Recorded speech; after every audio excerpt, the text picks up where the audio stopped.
सोचो आपने सिर्फ 10,000 इन्वेस्ट किए और 10 साल बाद वो 10 लाख बन जाए। कोई बिजनेस स्टार्ट नहीं करना, कोई रिस्की ट्रेडिंग नहीं, सिर्फ एक सॉलिड इन्वेस्टमेंट प्लान जो रियल में काम करे। लेकिन क्या ये पॉसिबल है? आज की इस वीडियो में मैं आपको step by step road map दूंगा, जिसमें आप समझोगे कौन सा इन्वेस्टमेंट ऑप्शन बेस्ट है, एसआईपी वर्सेस लमसम कौन सा बेटर रहेगा, 15% कैगर का मैजिक कैसे काम करता है, best stocks and mutual fund जो 10 लाख तक आप ले सकते हो। तो अगर आप एक छोटी इन्वेस्टमेंट से बड़ा पैसा बनाना चाहते हो तो इस वीडियो को एंड तक ज़रूर देखना। तो चलिए शुरू करते हैं। अगर मैं आपको कहूँ 10,000 को 10 लाख में बदलना पॉसिबल है तो आप क्या सोचोगे कि अरे भाई ये तो स्कैम लग रहा है, 10,000 से 10 लाख इम्पॉसिबल है। लेकिन ये सच है और इसका राज है कंपाउंडिंग का मैजिक। कंपाउंडिंग तब काम करता है जब आप टाइम देते हो और रिटर्न कंसिस्टेंटली मिलता रहता है।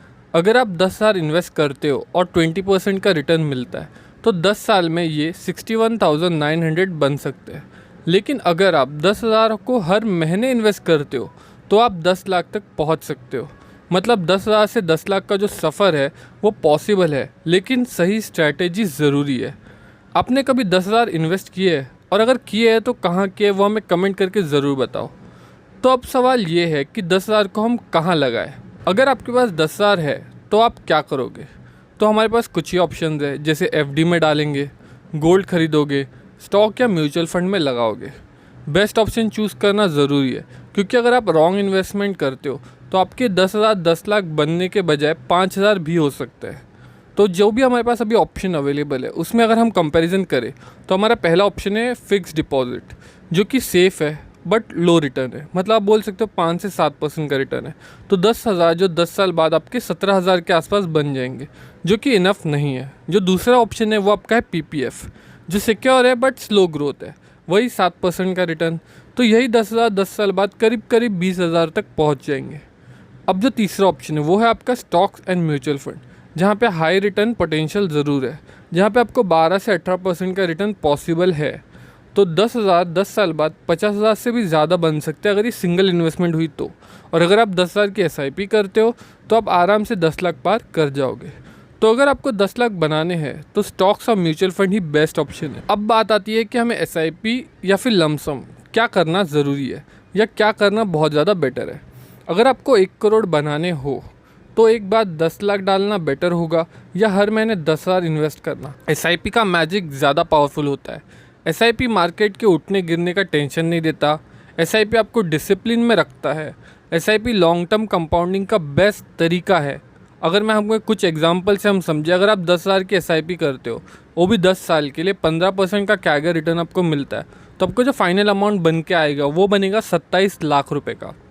वहीं पे अगर आप 10,000 अगर वन टाइम इन्वेस्ट करते हो और वहाँ पे भी आपको 15% का कैगर मिलता है, तो फाइनल अमाउंट आपका बन के आता है 40,000।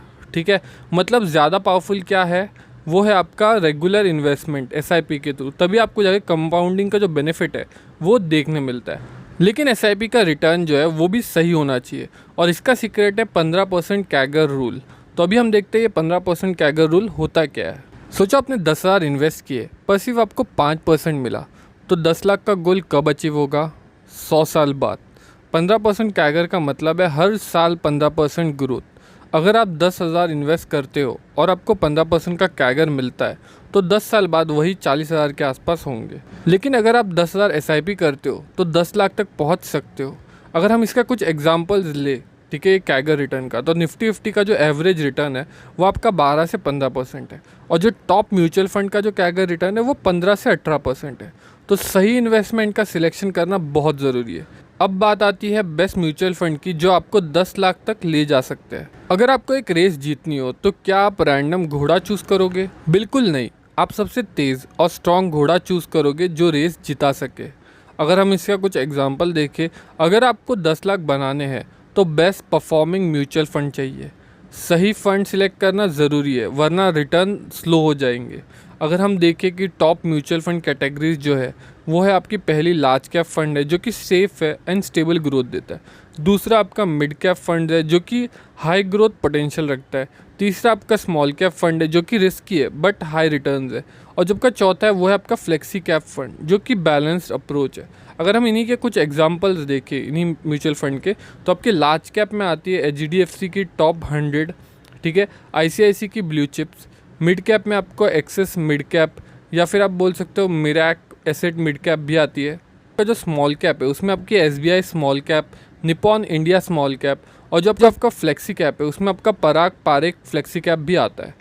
सही फंड चूज़ किया तो 10 लाख का टारगेट और जल्दी अचीव हो सकता है। फंड समझ लिया, लेकिन अगर आप स्टॉक में इन्वेस्ट करना चाहें तो कौन से बेस्ट होंगे वो अब हम देखते हैं। तो अगर आपने 10 साल पहले 10,000 इन्वेस्ट किए होते एशियन पेंट्स में तो आज वो 10 लाख प्लस होते। ऐसी बहुत से मल्टीप्लायर स्टॉक्स आज भी अवेलेबल है, बस सही रिसर्च ज़रूरी है। अगर हम कुछ एग्जांपल देखें पास मल्टीप्लायर स्टॉक्स का, तो आपके एशियन पेंट्स हो गए, आइशर मोटर हो गया, टाइटन हो गया, जिसमें अगर आपने 10-10 हज़ार भी इन्वेस्ट किए तो वो लाखों की इन्वेस्टमेंट बन जाती। ठीक है। अगर ऐसे ही मल्टीप्लायर स्टॉक्स हमें फ्यूचर में अगर आइडेंटिफाई कर रहे हैं तो उसमें हमें क्या देखना होता है। पहला, हाई ग्रोथ कंपनीज जिनका रेवेन्यू और प्रॉफिट हर साल बढ़ रही हो। दूसरा, स्ट्रॉन्ग मैनेजमेंट जो कंसिस्टेंटली अच्छा काम कर रहे हो। तीसरा, low depth and strong cash flow जो फाइनेंशियली स्टेबल हो। चौथा, मोनोपोली बिजनेस जिनकी कंपटीशन कम हो। अगर आप सही स्टॉक चूज़ कर पाए तो 10 लाख तक जाना आसान हो सकता है। हाई रिटर्न का मतलब हाई रिस्क भी हो सकता है। रिस्क और रिटर्न का बैलेंस कैसे करें ये हम अभी आगे इस वीडियो में समझने वाले हैं। आपको कार चलानी हो तो आप क्या फुल स्पीड में बिना ब्रेक्स के चलाओगे? बिल्कुल नहीं। रिस्क और सेफ्टी का बैलेंस ज़रूरी है। अगर हम यहाँ पे देखें, ठीक है, तो high return equal to high risk होता है, low risk equal to low return, balance portfolio equal to best strategy. तो आपका जो अलोकेशन होता है पैसे का वही आपको सबसे ज़्यादा रिटर्न दे सकता है, वो भी लो रिस्क में। तो बेस्ट पोर्टफोलियो एलोकेशन स्ट्रैटेजी आज के टाइम पे क्या है वो देखते हैं। तो पहले तो आपका 50% लार्ज कैप फंड में इन्वेस्टेड होना चाहिए जो कि सेफ और स्टेबल ग्रोथ देगा। 30% mid and small cap fund में जो कि ग्रोइंग स्टॉक्स होंगे, और 20% डेप्थ फंड में या फिर आप बोल सकते हो गोल्ड में जहाँ पे लो रिस्क है। ठीक है, क्योंकि ये लो रिस्क एसेट्स है।